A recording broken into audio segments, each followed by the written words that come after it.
12시가 넘었구나. 예. 자, 지금 12시가 넘어서 새로 추천해주신 244분께 진심으로 감사드립니다. 출석 체크해주신 205분께도 진심으로 감사드립니다. 예. 그 네이트 검색어 1위라더니만 연병 어떻게 그 시청자가 반응이 없어. 시청률 늘어나는 연북길 동원역이 이거밖에 안 돼? 하긴 뭐 조선일보에서 뭐 까가지고 뭐 네티즌 경악한 네티즌이 어디 갔는지 그냥 보이지도 않고. 라키 12님 감사합니다.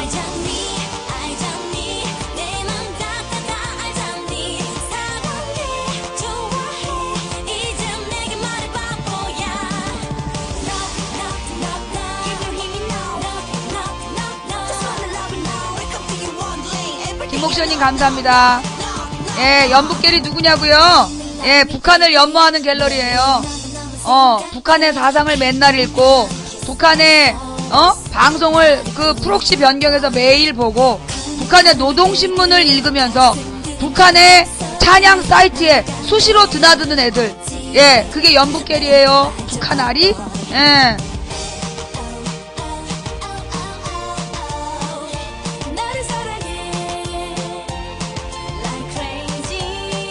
북한 사상 무슨 찬양을 했는데? 쫓겨나는구나.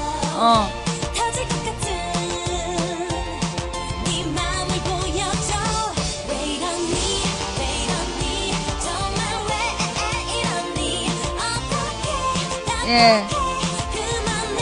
겁은 나나 보네. 연북길이요? 그죠? 겁나겠죠. 예. 지들이 국가보안법 위반 아니라고 그렇게 설쳐댔잖아. 지네들 주장대로 국가보안법 위반이 아니라 그러면 국정원은 이제 좆대는 거야. 국정원 좆대게 만들어서 수고했어. 거기에다가 또 이명박 대통령도 좆대는 거야. 너네가 그렇게 주장함으로 인해서 너네를 처벌하지 않는 이명박 대통령은 북한 사이트 해킹을 사주한 사람이 되는 거야. 적어도 묵인한 사람. 너희들 때문에 지금 이명박 대통령하고 국정원은 좆됐다. 수고들 했어. 그 부분에 대해서 나는 그 개인적으로 고마워하고 있어.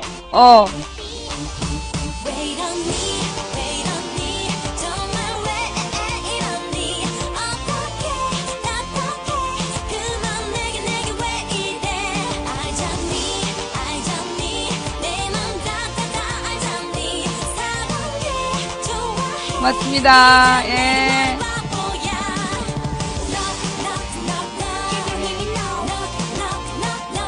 근데 말이에요. 참 희한한 거는 꼭 다뤄야 될 뉴스는 안 다루면서 예.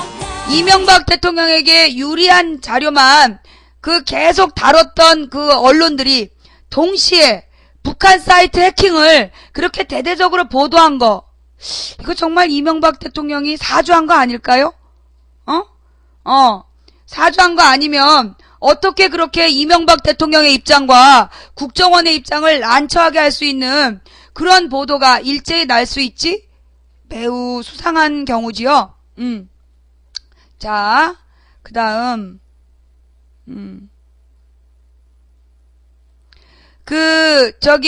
강퇴에 대해서 예.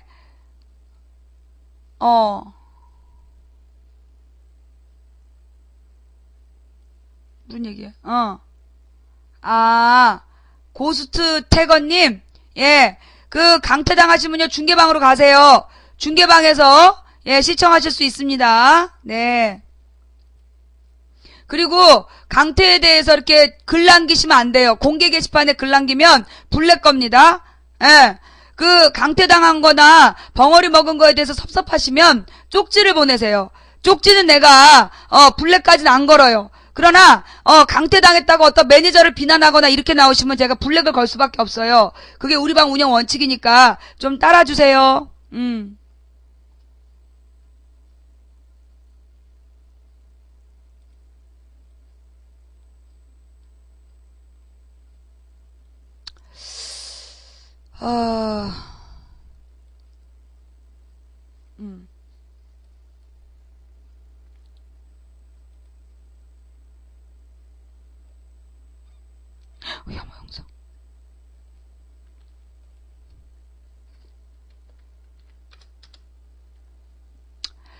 왜 노무현은 안 되고 이명박은 되나?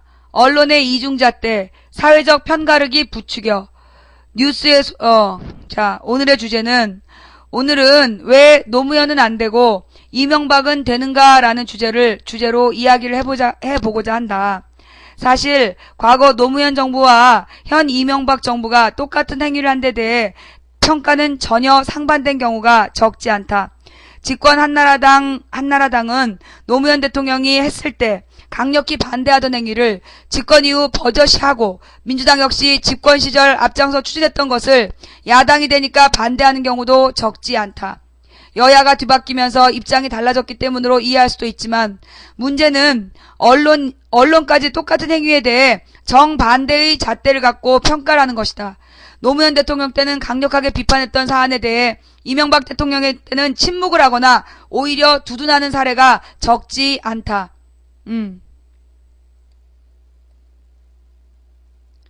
요즘 감사원의 초점은 감사원장 인선 문제로 시작해 볼까요? 노무현 대통령 시절 윤정식 감사원장 후보에 대한 국회 임명 동의안이 한나라당의 반대로 부결됐었죠. 당시 이유가 노 대통령의 자문교수 출신이어서 감사원의 독립성을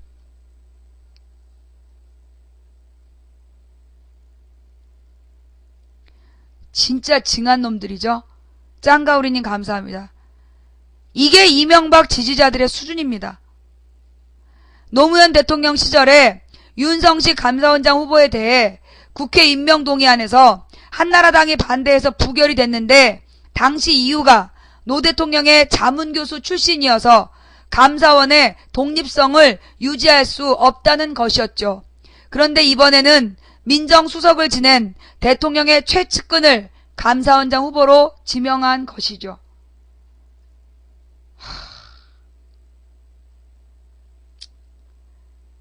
BW2000김님 벙어리 한번 먹으세요. 예, BW2000김님은요 벙어리 한번 먹으세요. 뭘 그리 놀래요. 뻔히 알고 있는데 열받을 필요 없어요. 님 같은 사람이 잘못하면 패배주의 됩니다. 아무 문제도 없다. 늘 그런 사람이다.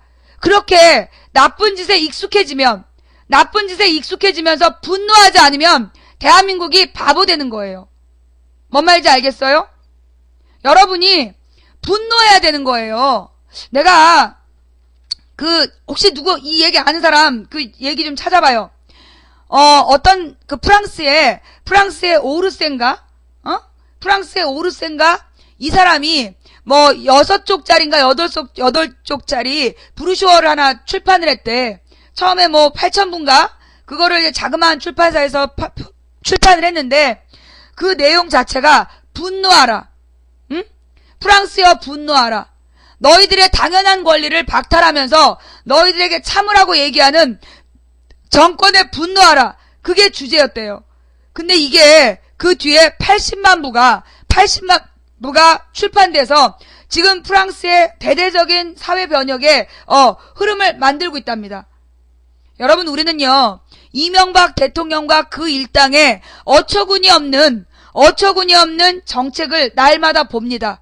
근데 하도 원래 그런 놈들이라 이제 분노도 안 돼요. 그게 바로 우리를 망치는 길이에요.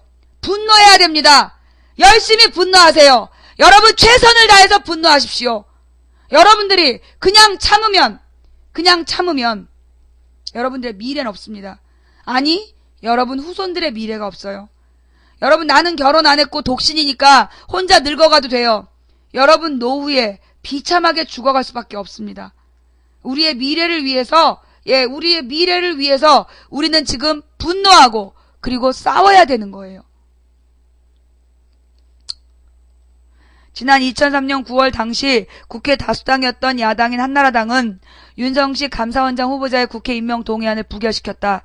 윤 후보자에게는 개인적인 하자는 별로 없었다. 미국 버클리대에서 감사의 효과라는 논문으로 박사학위를 받은 학계의 전문가이기도 했고 참여정부 출범 직후 감사원 개혁팀을 맡기도 했다.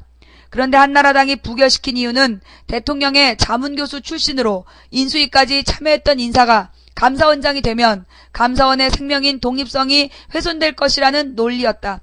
이번에 감사원장 후보자로 지명된 정동기 후보자의 경우 이명박 대통령과 관련된 의혹 사건이었던 BBK 수사에서 무혐의를 결정할 당시 대검 차장이었고, BBK 무혐의 결정할 대검 차장. 왜 이렇게 싸구도나 했네. 이명박 대통령과 관련된 의혹 사건이었던 BBK 수사에서 무혐의라고 결정할 당시에 대검 차장이었고, 이후 인수위에 참여한 뒤 청와대 민정수석까지 지낸 대통령의 측근 인사이다. 뭔가를 아는 사람이겠군요. 예, BBK와 대통령에 대해서 뭔가 아는 사람. 게다가 민정수석 당시 민간사찰 사건이 발생했었고 전관예우 논란으로 국민정서에도 맞지 않는 인사라고 할 수 있는데 감사원장 후보로 결정됐던 것이다. 과거 자신들이 비판했던 전례를 비춰본다면 도저히 있을 수 없는 인사가 이루어진 셈이다. 한나라당이 부적격이라고 입장을 밝힐 수밖에 없었겠군요. 정동기 감사원장 후보자가 곧 거취를 밝힐 예정이라죠. 빠르면 11일쯤 정동기 후보자가 거취를 결정할 것으로 보인다. 전날 저녁 정동기 후보자는 아직 거취를 결정하지 않았다고 밝혔는데 청문회까지 가느냐는 말에 그렇게까지는 아니고 곧 결정할 것이라고 말했다. 그런데 지금 청문회 준비하고 있죠? 내가 지금 마지막 상황을 파악을 못했는데 여러분 이거 마지막 상황이 어떻게 됐어요? 마지막 상황이 감사원장 지금 청문회 준비한다 그만뒀다. 지금 청문회 준비를 하겠다 그만뒀다. 마지막 상황 아시는 분? 마지막 상황 아시는 분 없어요? 예. 이 정동기 그 내정을 11일쯤에 철회하려고 그러다가 이명박 대통령이 도로 준비해라 그러면서 청문회를 강행할 방침이다. 아까 제가 거기까지 읽고 갔는데 그 뒤에 바뀐 상황 없나 보죠?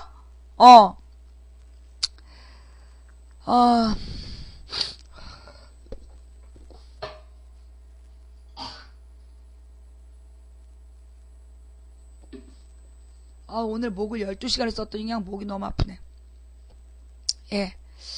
여당까지 부적격 판정을 내린 만큼 청와대와 협의를 거쳐 이날쯤 거취를 결정할 가능성이 높은 것으로 관측된다. 빗나갔죠. 사실 집권여당이 그것도 청문회도 열리기 전에 청와대가 지명한 공직후보자의 사퇴를 공식 요구한 것은 유례를 찾아보기 힘든 일인데 한나라당 지도부로서는 그만큼 민심이 악화되고 있다는 판단을 내린 것으로 보인다. 서민으로서는 상상도 할 수 없는 거액의 소득을 올리고 그것도 대통령의 측근을 중립성이 요구되는 감사원장으로 앉히는 것은 민심의 거센 반발을 불러와 당장 올해 보궐선거는 물론 내년 총선과 대선에까지 악영향을 줄 것으로 우려한 때문으로 풀이된다. 또 집권 후반기를 맞아 그동안 청와대 거수기 역할에서 벗어나 이제 전국 주도권을 당으로 가져와야 된다는 판단도 작용한 것으로 보여 앞으로 레임덕 논란이 일 것으로 보인다. 고위공직자 인사청문회에서 논란이 됐던 위장전입 문제에 대해서도 남이 하면 불륜, 자신이 하면 로맨스라는 식의 이해 못할 논리가 있죠. 국민의 정부와 참여정부 시절 한나라당은 총리와 국무위원 인사청문회 때부터 위장전입 의혹을 파헤쳤다. 국민의 정부 시절 장대환 총리 후보가 낙마한 계기도 위장전입 때문이었고 이현재 경제부총리와 김병준 교육부총리 주양자 복지부 장관 등이 위장전입 의혹으로 낙마했다. 당시 한나라당 안경률 의원은 부동산 투기가 아니라 교육 때문에 위장전입을 했다는 주장에 대해 명백한 법 위반 사항에 대해 맹모 운운하는 것은 공인으로서의 자세가 아니다라고 주장했고 나경원 의원은 코드만 맞으면 도덕적인 것은 문제를 삼지 않는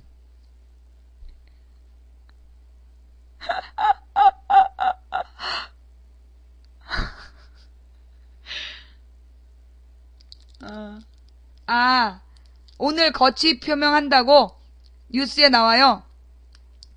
나경원 의원은 코드만 맞으면 네.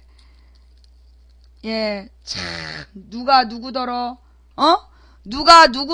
지금 코드만 맞으면 도덕적인 것은 문제를 삼지 않는가라고 청와대 코드 인사를 비판했다. 위장전입이 도덕적인 심각한 문제가 있는 거지. 우리 나경원 의원님, 그동안 우리 그 이명박 대통령께서 임명하신 위장전입자들에 대한 입장은 어떠셨는지 참 궁금하네요. 예. 그 우리 나경원 의원님, 이번에 이명박 대통령께서 임명하셨던 그 장관 후보들 위장전입은 기본이던데. 위장전입 기본에 탈세 기본에 강남 땅부자 출신들이던데. 거기다가 뭐 똥돼지를 비롯해갖고 별하별 의혹 문제점들이 다 많았죠. 거기에 대해서 우리 나경원 의원님 뭐라고 얘기하셨을까요? 코드만 맞으면 도덕적인 것은 문제를 삼지 않는가? 우리 나경원 의원님께서 하신 말씀, 이럴 때 두 글자가 있죠. 반사. 근데 이명박 정부 들어서는 인사청문회 대상자 가운데 위장전입이 없는 후보자를 찾아보기 힘들 정도로 필수 과목이 됐다. 한나라당은 후보자 흠집내기에 올인하는 무차별적인 정치 공세는 통합과 화합을 열망하는 국민적 기대에 찬물 끼얹는 일, 또는 정책과 업무 수행 능력을 봐야 된다는 논리로 위장전입 문제에 대해 관대한 태도를 보이기 시작했고, 심지어 부동산 투기를 위한 위장전입은 안 돼도 교육을 위한 위장전입은 괜찮다는 논리를 내세우기도 했다. 참, 지가 하면 로맨스, 남이 하면 불륜.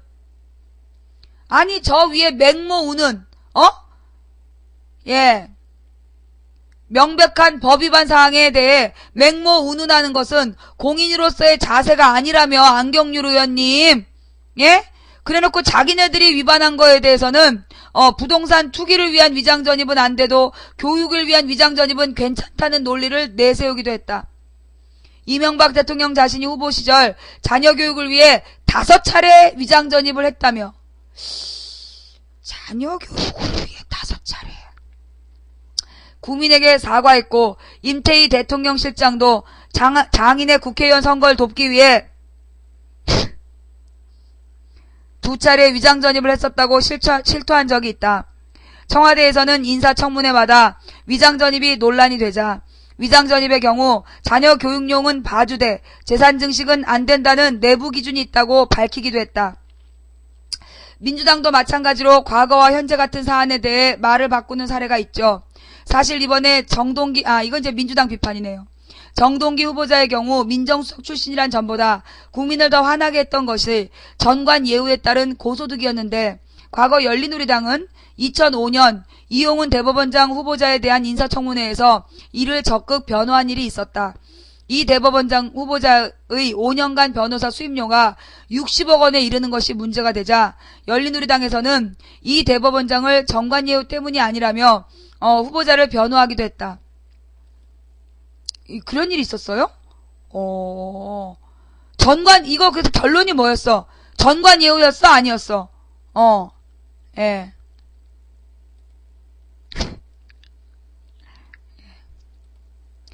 개그맨 김용석 씨한테 크게 당한다는 애.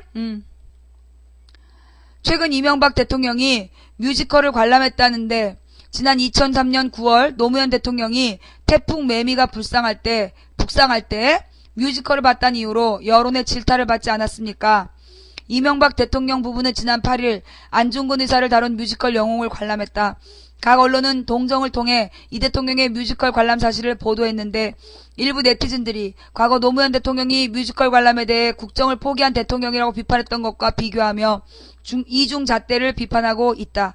노 대통령은 지난 2003년 9월 태풍 매미가 북상 중일 때 인당수 사랑가라는 뮤지컬을 관람했다는 이유로 야당과 언론으로부터 호되게 비판받고 결국 대국민 사과까지 해야 했다.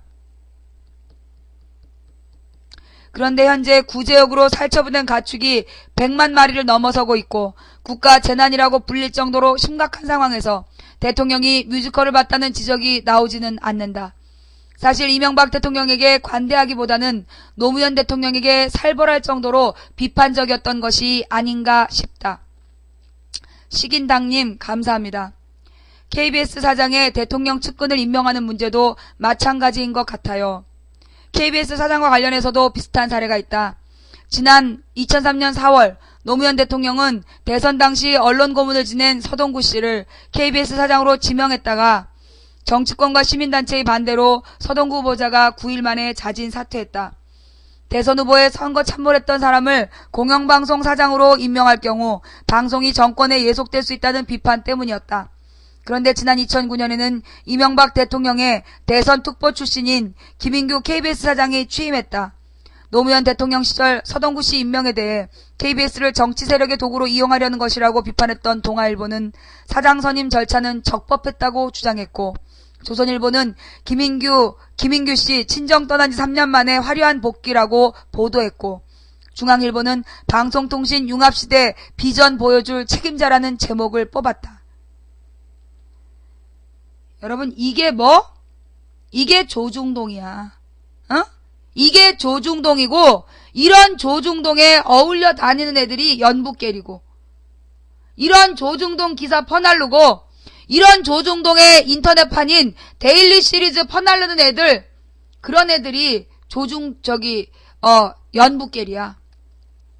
비슷한 사례는 또 있다. 대통령이 퇴임 후 머물 사저 건립과 관련해서 이중잣대 논란은 계속된다. 이명박 대통령이 퇴임 후 살게 될 논현동 인근의 대지 200평의 경호시설 건립 부지 매입 예산 40억 원을 올해 예산에 포함됐다. 그나마 70억을 신청할 것을 30억 삭감한 것인다. 근데 여러분, 이게 30억을 정확히 삭감한 것도 아니에요. 예비비 형태로 따로 비축을 했어. 한나라당은 노무현 대통령의 퇴임 후 봉하마을 사저와 관련해 노방궁이라고 비판했었는데, 그 당시 경호시설 부지 매입비는 2억 5,900만 원이었다. 노방궁이라며 2억 5,900만 원인데 노방궁이면 40억은 뭐니? 2억 5,900만 원 주고 경호시설 부지 매입했다고 노방궁이라 그랬으면 40억은 뭐야? 또 김영삼 전 대통령의 경호시설 부지 구입비는 9억 5천만 원, 김대중 전 대통령은 7억 원 정도였다.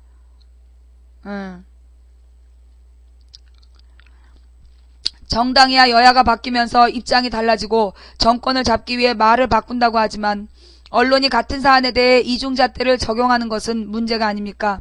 사실 언론이 자신의 이념적 성향과 가치 판단에 따라 정부에 대한 비판을 하는 것을 뭐라 할 수는 없다. 그런데 똑같은 사안에 대해 침묵을 지키거나 이중적인 잣대를 들이대는 것이 심각한 문제라고 할 수 있다. 그야말로 자기 편이라고 생각되는 모든 것을 옹호하고 감싸주는 반면 똑같은 행위가 자신과 맞지 않는 정권이라고 판단할 경우 가혹하게 매도하는 것은 사회적 편가르기만 부추기는 셈이다. 최근 종편선장의 이른바 조중동, 매경 등 보수 언론 일색으로 선정이 됐는데 앞으로 방송의 공정성이 큰 문제가 될 것으로 우려되고 있다.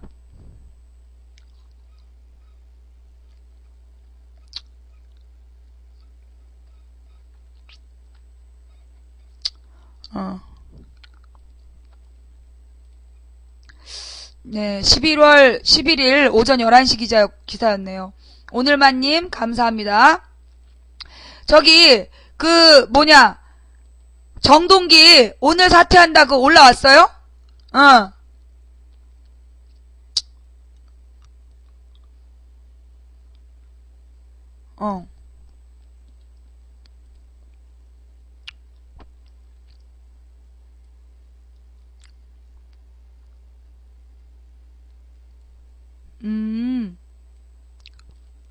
이거구나. 프랑스보다 더 불량 국가인 한국, 우리도 분노하자. 2040대 깨어나야. 20대에서 40대가 깨어나야 된다. 제2차 세계대전 때 레지스탕스 대원으로 독일의 나치에 맞섰던 93세의 프랑스 노인이 출간한 책 분노하라가 프랑스를 뒤흔들고 있다고 한다. 지난해 10월 초판 8,000부가 출간된 이후 석 달 새 무려 60만 권이 팔려나가며 프랑스에서 분노 신드롬을 일으키고 있다는 것이다.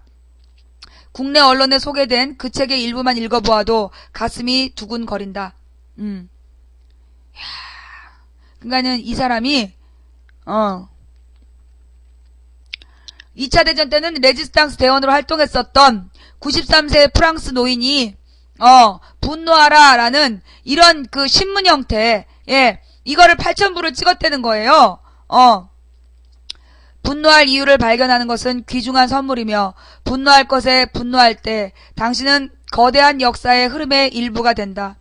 그 흐름이 우리를 더 많은 정의와 자유로 인도한다. 자유는 여우가 닭장 속에서 맘껏 누리는 자유가 아니다. 오늘날 분개해야 될 이유가 덜 분명해졌고 이 세상이 더욱 복잡해진 것은 사실이다. 누가 명령을 내리고 누가 결정을 하는가. 우리 삶을 결정하는 모든 종류의 흐름을 구별한다는 게 항상 쉬운 일은 아니다. 그러나 이 세상에는 참을 수 없는 것들이 있다. 그것을 보기 위해서는 잘 바라보고 찾아야 한다. 난 젊은이들에게 말한다. 찾아보시오. 분명히 찾을 것이오. 가장 나쁜 태도는 무관심이다. 무슨 방법이 없잖아. 나 혼자 알아서 처리해야지 뭐. 당신들은 이런 식으로 행동하면서 인간을 구성하는 가장 중요한 요소의 하나를 잃고 있는데 그것은 분개하는 능력과 그 결과로 이어지는 안가주망이다. 이 안가주망이 참여라는 거구나. 예. 그러면 우리는 분개한 현실이 없을까? 그렇지 않다. 오히려 분개할 현실은 프랑스보다 우리가 훨씬 더 많은 게 필자의 판단이다. 외환위기 이후 민주주의와 인권신장, 대북 문제 등에서는 상당한 발전이 있었다. 하지만 경제적 측면에서는 새로운 시대적 요구에 걸맞는 패러다임과 게임 규칙을 우리는 확립하지 못했다. 그 결과 많은 중산층 서민들이 시간이 갈수록 큰 경제적 고통을 겪게 됐다. 조금만 살펴봐도 이를 보여주는 온갖 악성 지표들로 가득하다.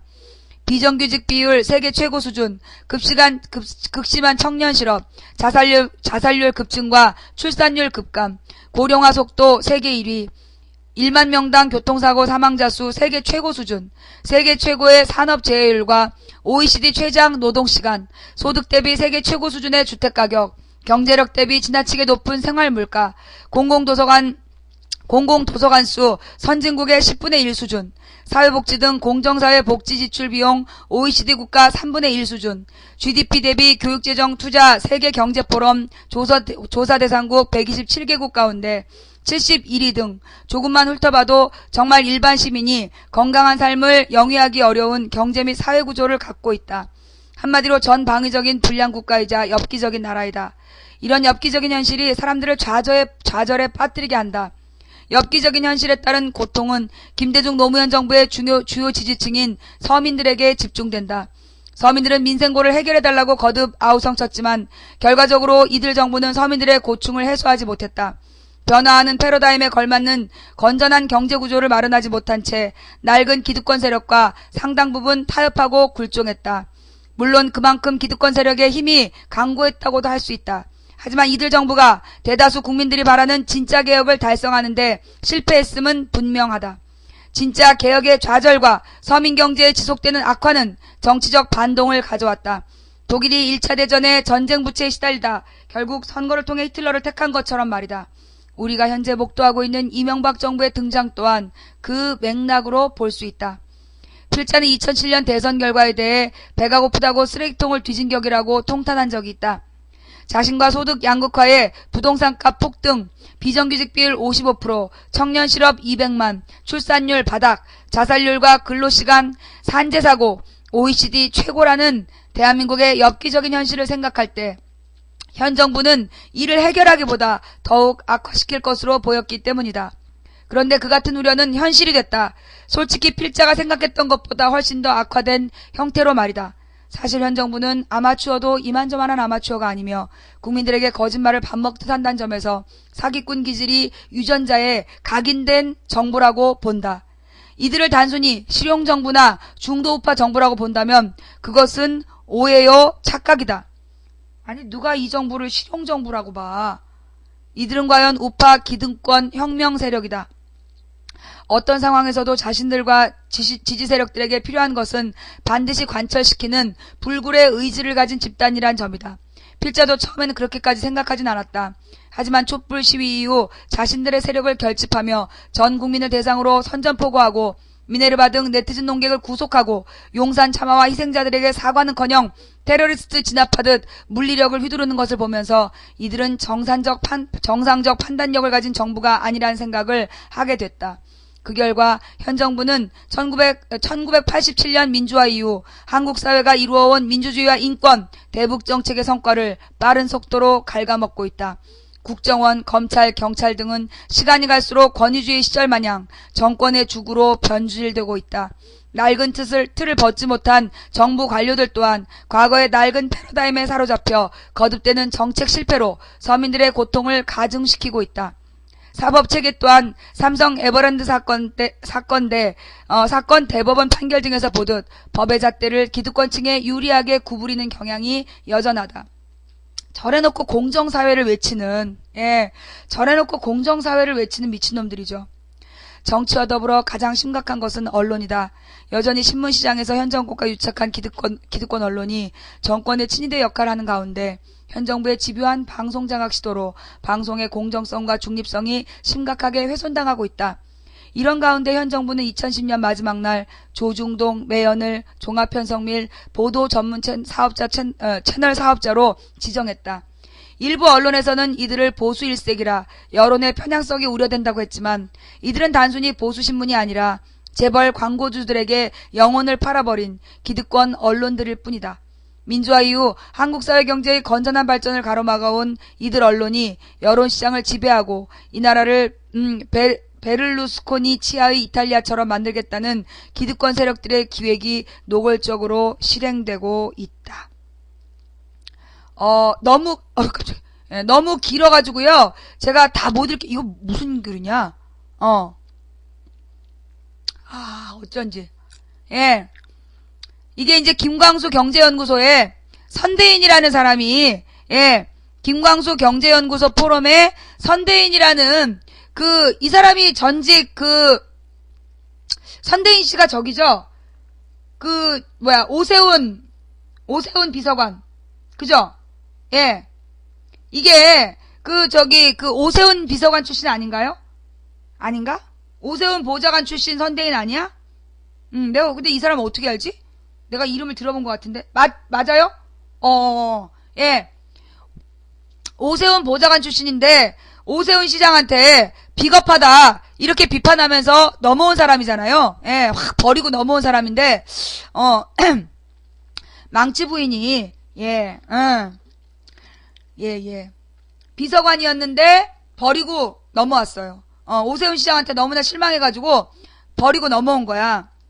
근데, 망치 부인이 작년에 왜, 선덕여왕이 유행할 때 작년인가 재작년에, 선덕여왕이란 드라마가 한참 유행한 적이 있어요. 내가 그거를, 25분까지인가 봤는데, 그 뒤로 못 봤어. 거기 보면 그런 얘기가 나와요. 미실이라는 절대적 지배자가 완전히 이 나라를, 독재합니다. 무지막지한 독재를 해요. 그런데 그 독재를 막을 만한, 거기에 맞서는 개혁적인 정치인들이 없는 거야. 너무나 이 사람의 독재에 학을 띄워가지고 아무도 감히 그 독재에 맞설 생각을 못해. 비역세님 고맙습니다. 근데 그때 미실이 덕만에게 묻죠. 사람들이 나를 뭐라고 하느냐라고 물어요. 덕만이 자기의 도전자가 될 것이라는 걸 알고 묻는 거야. 그러자 덕만이 사람들이 아이를 잡아먹는다고도 하고 아주 무서운 사람이라고 얘기한다. 그래. 그러면 그 소문은 누가 냈겠느냐. 그러면서 그 백성들을 공포로 지배하는 자기를 보여줍니다. 나 이런 사람이야. 그러면서 덕만이 막 떨어요. 막 떨어. 그러니까 미실이 덕만에게 그러죠. 두려우냐? 두려우면 방법은 두 가지다.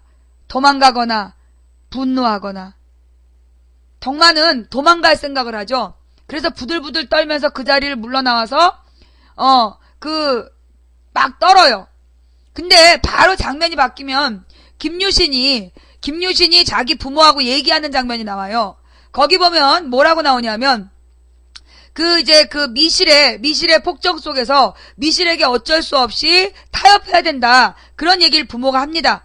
그러자 김유신이 막 화를 내죠. 우리는 분노해야 합니다. 그 기억나세요? 김유신의 대사.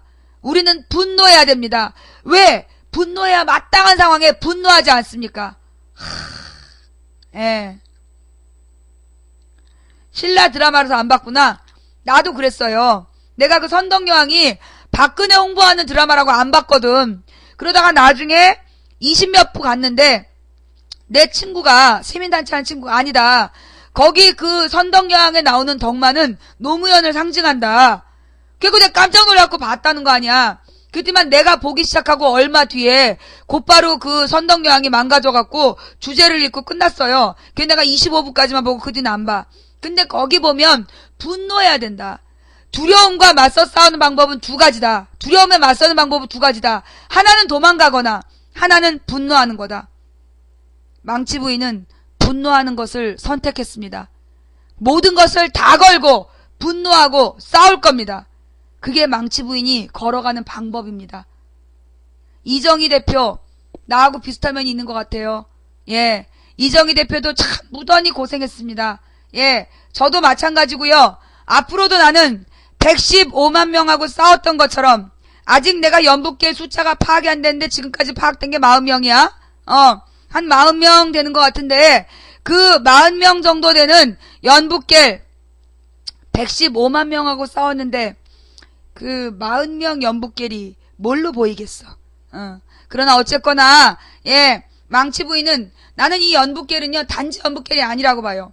이거는 조중동 세력의 조직적인 반발이고, 예, 그리고 이 기득권을 유지하려는 한나라당과 이명박과 오세훈 세력의 조직적인 그 준동이라고 봅니다. 이 준동에 대해서 망치 부인은 끝까지 맞설 겁니다.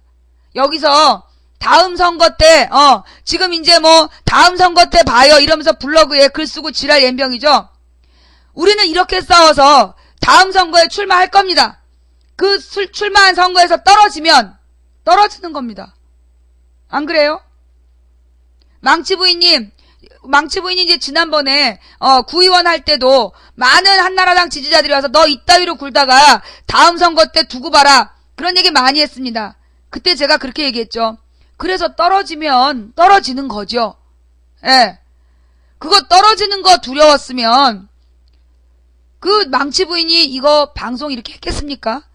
망치 부인 방송 이제 만 4년이에요. 다음 주 월요일이면 이제 며칠 안 남았네요.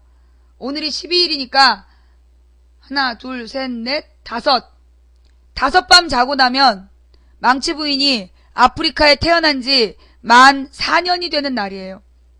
5년차 인터넷 방송을 하면서 그동안 노무현 대통령에게 비판의 칼날을 들이댔고 이명박 대통령에게 같은 기준으로 칼날을 들이댔습니다.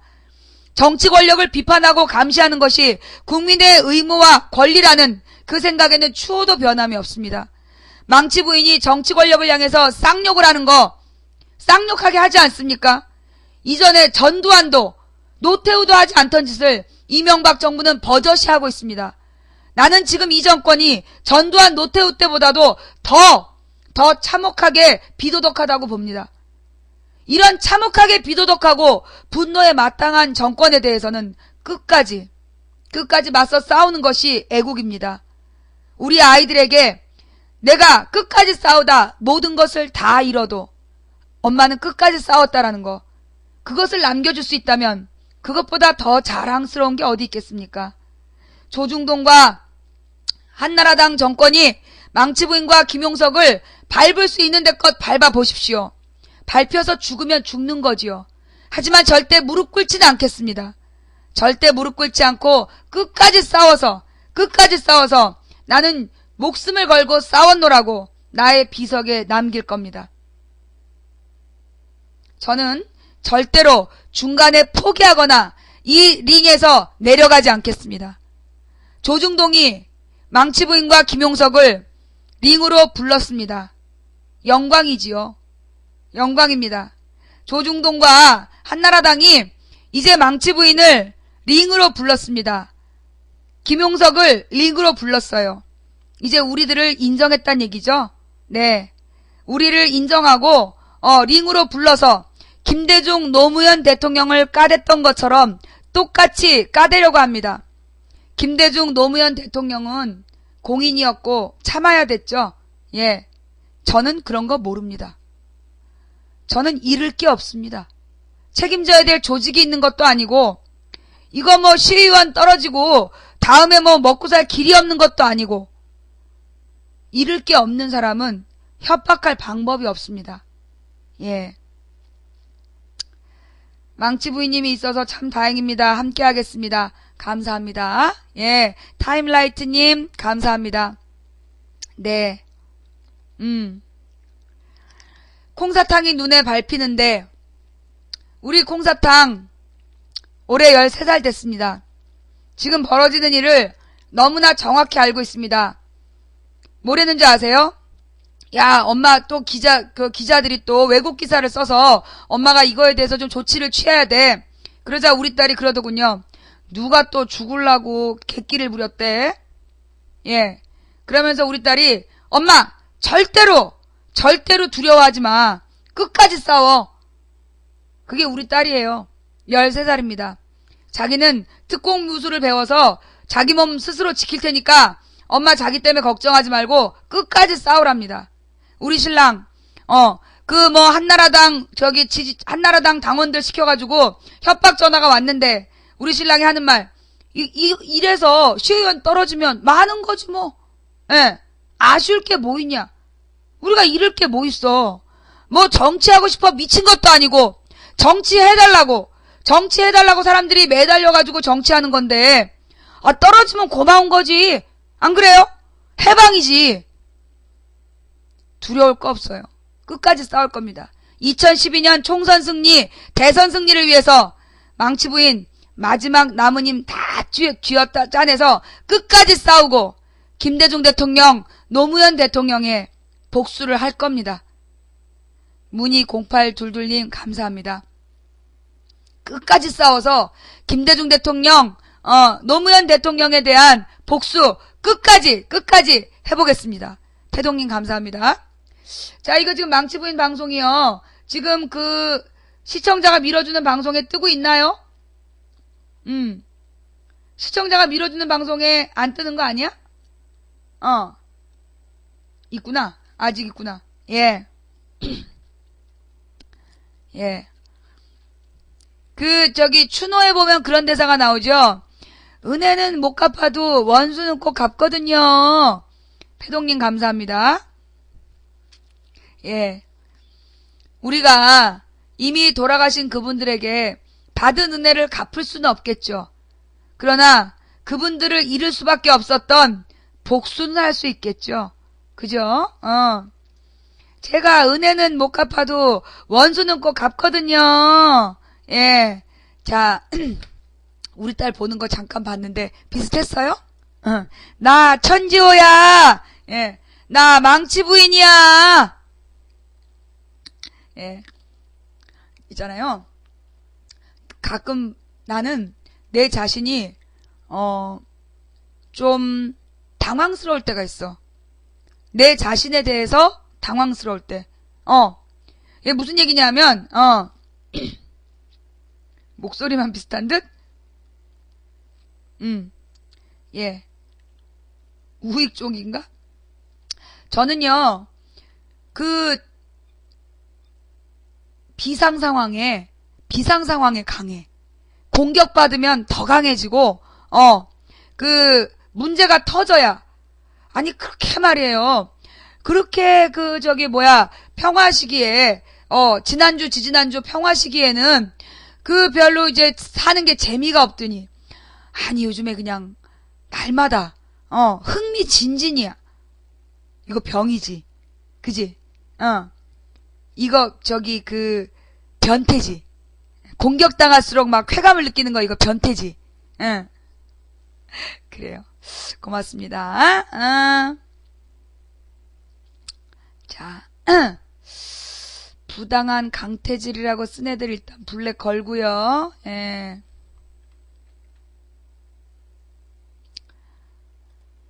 아휴. 누가 반대 의견을 강퇴하니 개소리를 하니까 강퇴하지. 돼지가 꿀꿀 그러면 되는데 돼지가 개소리를 내니까 강퇴당하지. 안 그래? 우리 또 노래 하나 듣죠.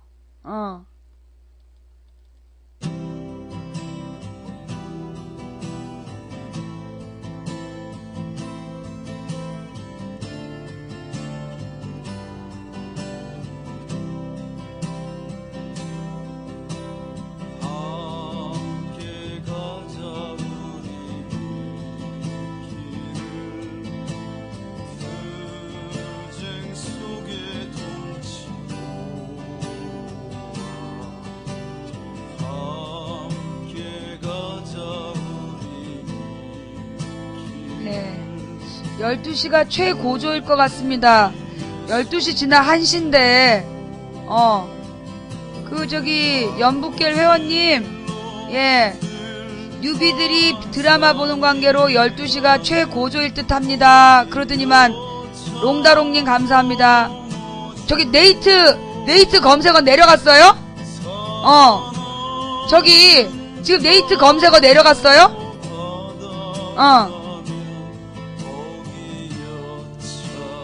아이, 나 이거 참,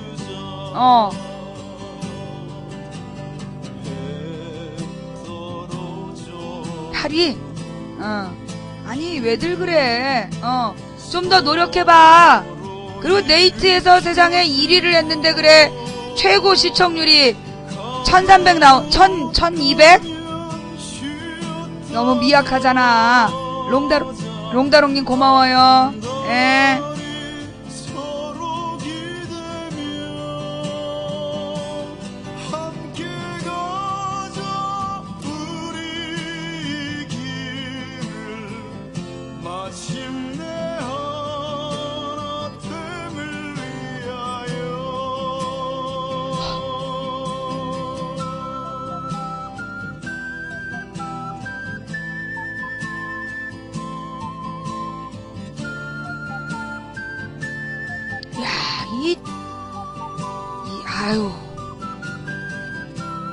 아유.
예.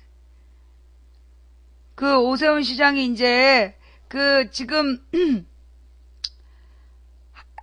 오세훈 시장 하루가 멀다 하고 이벤트 염증 난다. 이제 계속해서 언론의 주목을 끌기 위해서 정치적인 쇼를 하고 있다. 이게 지금 시의회가 바라보는 오세훈 시장에 대한 평가고요. 오 시장은 지금 그러니까 사람이 갈팡질팡해. 그죠? 이렇게 시의회하고 협의를 할 것처럼 하다가 또 포기하고, 협의를 할 것 같다가 또 돌아서가지고 막 맹비난하고. 사람이 말이에요. 일관성을 상실하면 일관성을 상실하면 집니다. 오세훈 시장은 이미 심기가 무너진 거야. 이 전쟁을 할 때 말이에요. 전쟁을 할 때 이게 죽더라도 끝까지 가야 되는데 자꾸 이런 꼼수 저런 꼼수를 피우잖아요. 그러면 지게 되어 있어요. 죽을 각오를 하고 버티고 싸워야 나가야 되는데 계속 그 자세로 간 게 아니라 이런저런 자꾸만 꼼수를 부리니까 신뢰가 안 가는 거죠. 타임라이트님 감사합니다. 지금 서울시 의회가 지금 이제 서울시장이 주민투표를 하겠다는데 서울시 의회는 부정적인 입장을 분명히 밝혔고요. 자, 이러자 그 주민 청구에 의한 주민투표라는 카드가 남는다. 정창수 좋은예산센터 부소장은 오마이뉴스와의 통화에서 지금의 결의 수준이라면 충분히 주민들을 조직할 수 있을 것이라며 서울시와 한나라당의 조직력이라면 가능할 것이라고 말했다. 서울시 역시 이러한 방식을 고려하고 있는 것으로 보인다. 그러나 주민 청구에 의한 주민투표의 경우 시장이 직권으로 청구하는 것에 비해 시간이 훨씬 오래 걸린다. 서울시 관계자는 오마이뉴스와 한 통화에서 주민 청구에 의할 경우 청구인 대표자를 선정한 후 6개월 이내에 주민투표 청구권자 총수의 5%인 41만 8,005명의 서명을 받아야 된다며 서명이 빨리 끝난다면 빠른 시일 내에 투표를 실시할 수 있겠지만 그보다 더 걸린다면 언제 투표를 할 수 있을지 알 수 없다고 말했다. 투표 비용도 만만치 않다.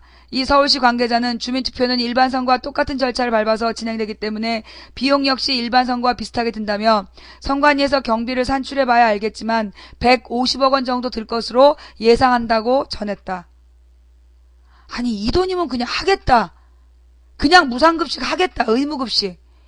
이에 친환경 무상급식 연대는 11일 논평을 통해 지방선거를 통해 대다수 주민들의 지지가 확인된 정책에 대해서 막대한 행정력과 혈세를 낭비하는 주민투표를 실시한다는 것이 상식적인 일인가라며 오 시장을 규탄했다.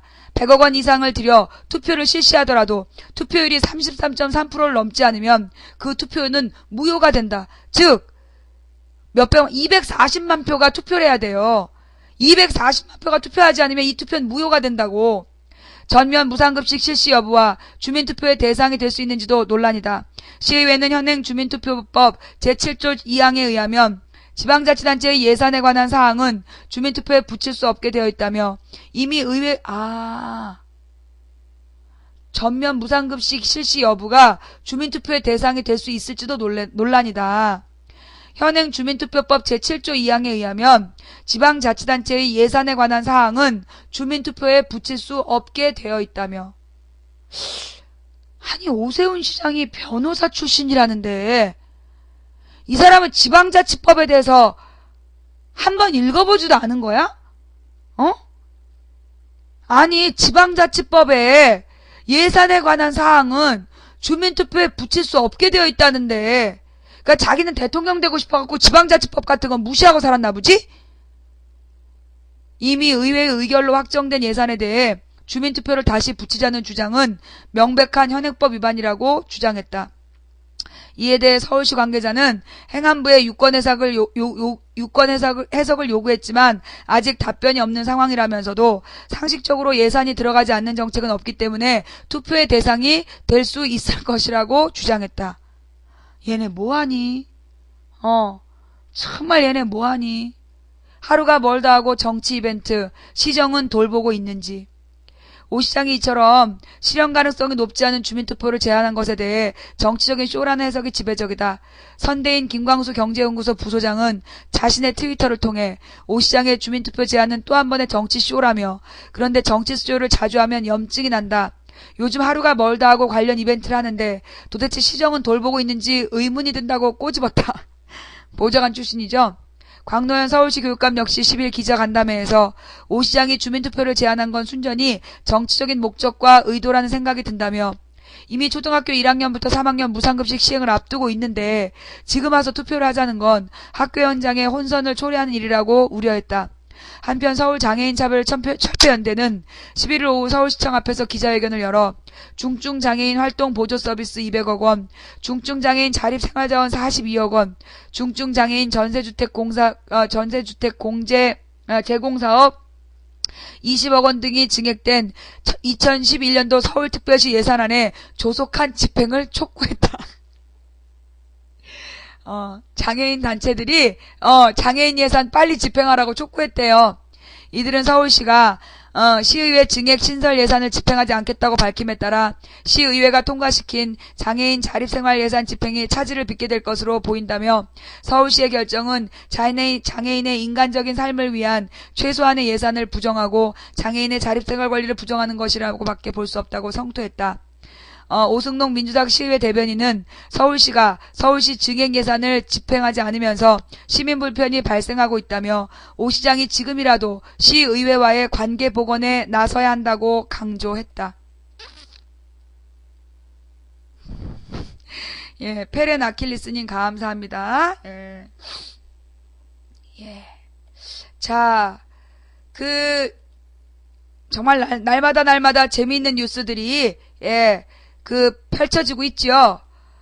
근데 지금 우리가 뉴스를요, 너무 많은데 이걸 다 할 수는 없잖아요. 그죠? 우리 제목만 보고 가요. 시민혈세 거가대로 시민혈세 먹는 하마 우려가 현실로. 어떤 한나라당 지지자가, 어떤 이명박 대통령 지지자가 거가대로 얘기하는 거 보셨던 분? 얼마 전에 어떤 사람이 전화로까지 거가대로, 그러니까 무상급식 할 돈으로 거가대로 같은 이 사회 인프라를 구축하는 일에 투자해야 된다. 네, 시민의 혈세 먹는 하마 우려가 현실로. 뉴라이트마저 MB에게 비수를 꽂다. 안 돼. 이거 읽으면 안 돼. 읽지 마. 안 돼.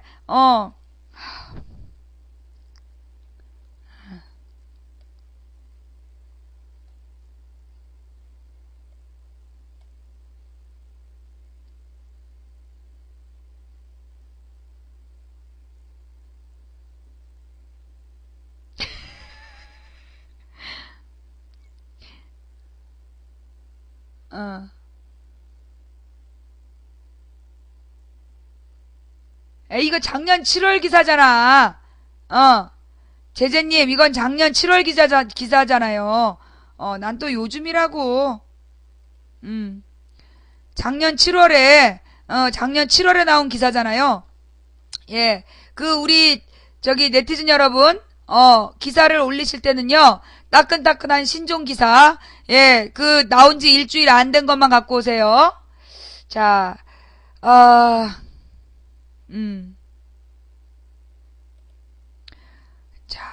우리 콜로레이션 북사이트 공격한 네티즌 조사해야 주장한 민주당 시의원 문매. 역시 조선일보. 미안해요 콜로레이션님. 이 공격과 접속이라는 단어의 뜻도 구분 못하는, 할 수 있으면서도 못하는 척하는 조선일보 기자들의 난동이었죠. 나머진 다 봤다. 그죠? 아닌가?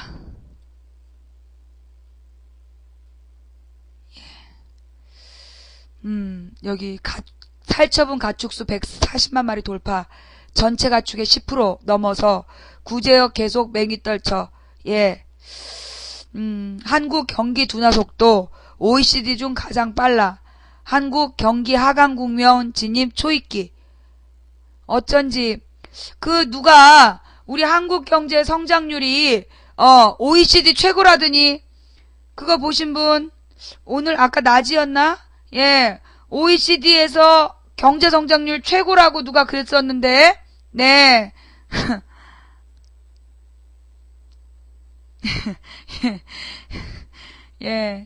정병국 땅 공시지가보다 6배나 보상받아. 최문순 측 논도 창고로 형질 변경, 땅값 배 이상 올라.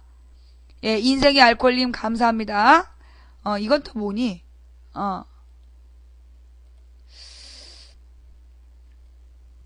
정병국 문화체육부 장관 후보자 부인에 대해 부동산 투기 의혹이 제기됐다. 아이고. 그렇지. 근데 정병국 저 사람이 그거 아니에요? 하루에 100만 원어치 기름 넣은 사람? 그죠? 하루에 100만원어치 기름 넣은 사람이죠. 예, 맞죠? 정 후보자 부인이 2004년, 매입한 토지가 매입 후 창고 용지로 형질이 변경돼 땅값이 배 이상 오르는가 하면 소유한 임야가 도로로 수용되면서 공시지가보다 6배 정도 높은 금액을 보상받았기 때문이다. 아이고.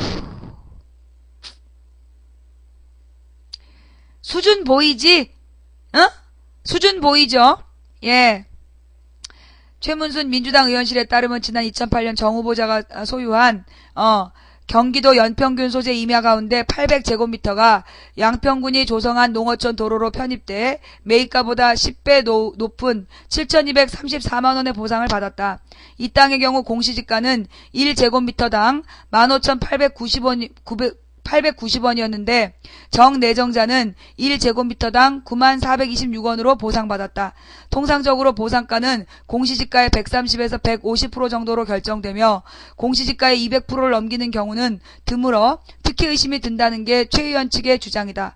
또 내정자의 부인 이모 씨가 2004년에 사들인 양평 논의 경우 창고로 지목이 변경돼 땅값이 3배 이상 3배 가까이 올라 부동산 투기 의혹이 제기됐다. 참.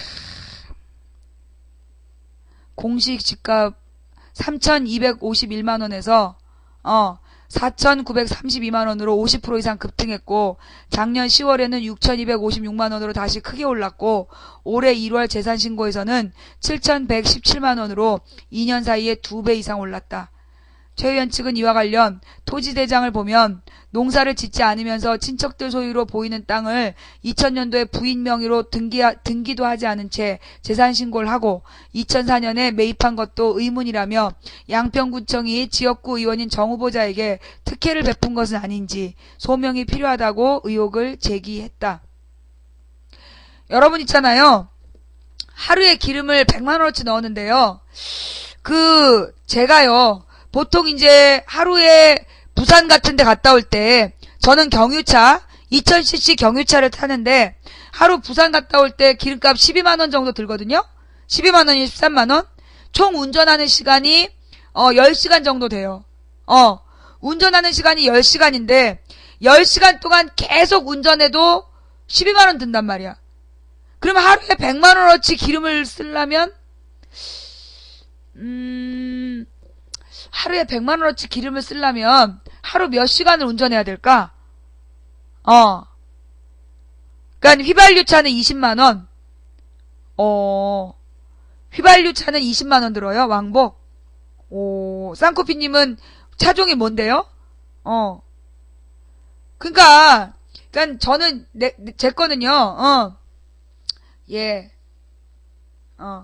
그러니까 제 차는 경유차인데요. 제가 길을 잘 들였어요.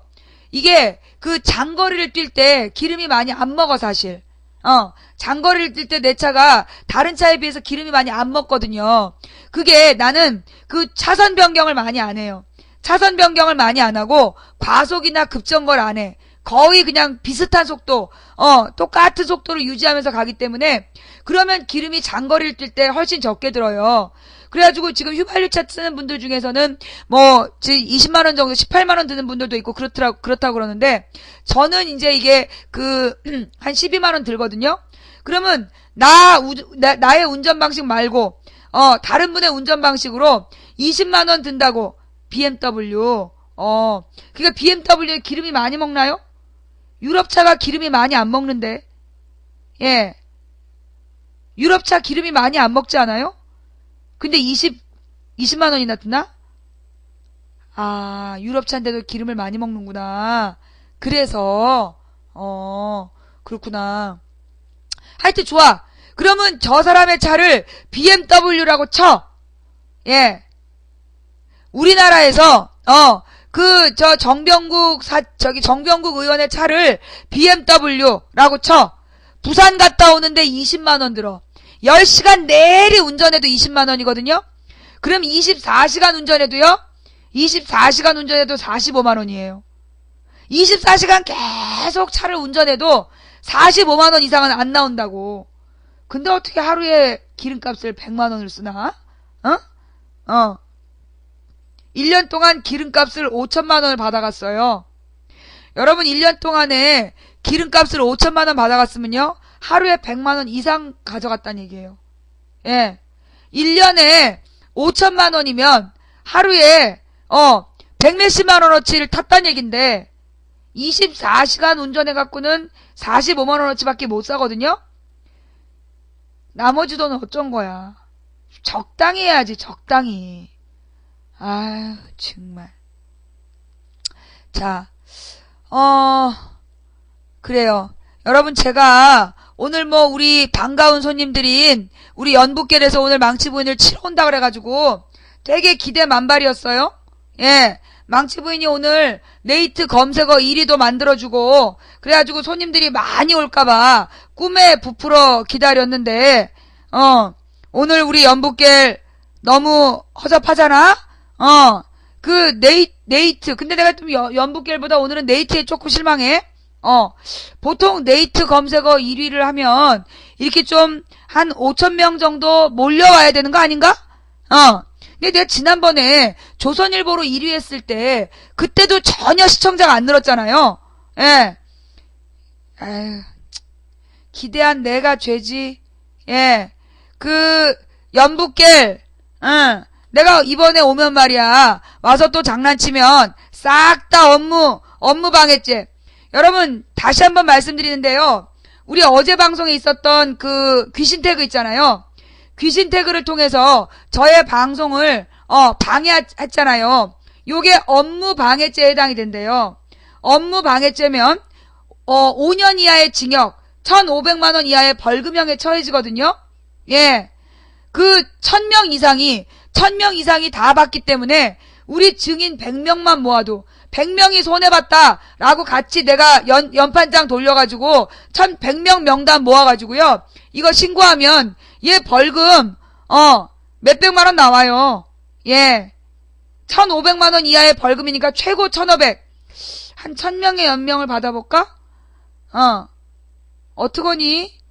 우리 어린이 너 연북길 너가 책임 좀 져야 되겠다. 뭐 돈 많은 연북길에서 벌금 좀 보태주겠지 뭐. 그지? 돈 많은 연북길에서 아마 벌금 보태줄 거야. 축하해. 그래요. 자, 증인 되시는 분들, 예. 저기 우리 그 업무 추진, 예. 업무 방해죄, 예. 그 망치부인이 하고 있는 게 무슨 업무냐? 예. 그 식당에, 남이 하는 식당에 가서 고성방갈해도 업무 방해예요. 즉 여기서 이 업무라는 건 반드시 돈에 수입의 유무가 상관이 없대. 수입의 유무에 상관이 없고 사회적 지위를 가지고 검색한 망치부인 나와. 사회적 지위. 이 아프리카 방장이라는 사회적 지위를 지속적으로 유지하기 위해서 하는 행위를 업무라고 하는데 아프리카 시사 방송을 하는 행위를 의도적으로 허위 사실을 가지고 방해했잖아요. 5년 이하의 징역, 1,500만 원 이하의 벌금형. 예, 우리 보신 분들, 저한테 증인 쓰실 분들 쪽지 좀 보내주시고요. 예, 증인 쓰실 분들, 귀신 태그 때문에, 예, 예, 심장벽 치료비 요청, 네. 증인 쓰실 분들은요, 망치부인에게 쪽지 좀 보내주세요. 네. 개인 전화번호, 예, 개인 전화번호 적어갖고 쪽지 보내주시면, 제가 그 전화번호하고, 실명하고, 그 귀신 태그 때문에, 깜짝 놀라신 분들, 증인 써주실 분들은요, 저한테 쪽지로, 이름하고, 그 다음에 전화번호, 예, 적으셔가지고요, 쪽지 보내주세요. 네. 100명만 모아도 뭐, 업무방해죄, 증명이 가능하겠죠. 네. 아마 우리 연북길 고생 좀 할 거야. 예. 자, 이제 기다리는데도 지친다. 이만큼 됐으면 와야지. 12시에 온다더니 1시간 반이나 늦게 오고. 가만 보니까요, 연북길도. 보니까 이게, 나이살 처먹은 30, 40대 한 4, 50명이 어린애들 선동해가지고 막 몰고 다닌 거야. 어린애들 한 3, 400명 끌고 다니면서, 야, 보니까요, 아까도 망치부인 방에 공격 가자고 막 난리도 아니었다며. 그러니까 이게, 예, 저기 3, 40대 4, 50명이, 3, 40대 4, 50명이 막 분위기를 띄워가지고, 어린애들을 아무 생각 없이 몰고 다닌 거야. 몰고 다니다가 이제 업무방해죄로 한 명 걸려가지고 1,500만원 이하의 벌금형에 처해진다니까, 얘네들이, 그럼 이 어린애들은 그냥 그 형아들 따라다니다가 개박살 나는 거 아니야. 예. 아테나 보고 강심장 보고 자야 돼요? 예. 댓글 알바에서 벌금 300 메우려면 얼마나 해야 되는 거. 평생 댓글 알바로 인생 종치려고 그러니까. 예. 하여튼 고생이 많다. 아줌마는 이제 너네들 기다리다 지쳐 잔다 얘. 연북길들아 언제든지 와. 너희들 오면 망치 아줌마가 너희들 업무방해죄로 고소할 테니까 언제든지 와. 근데 오늘 네이트는 뭐야 도대체. 검색어 1위라더니 아유 황당해. 지금까지 시청해주신 시청자 여러분 대단히 감사드립니다. 각 방에서 고생하신 매니저 여러분 수고하셨습니다. 마지막까지 시청해주신 시청자 여러분 감사하고요. 중계방으로 자리 피해주신 애청자 여러분께 진심으로 감사드립니다. 예, 지금까지 도봉구 창동산의 불량주부 망치부인이었습니다. 감사합니다. 예, 왜요? 참 망치부인님, 예, 왜요?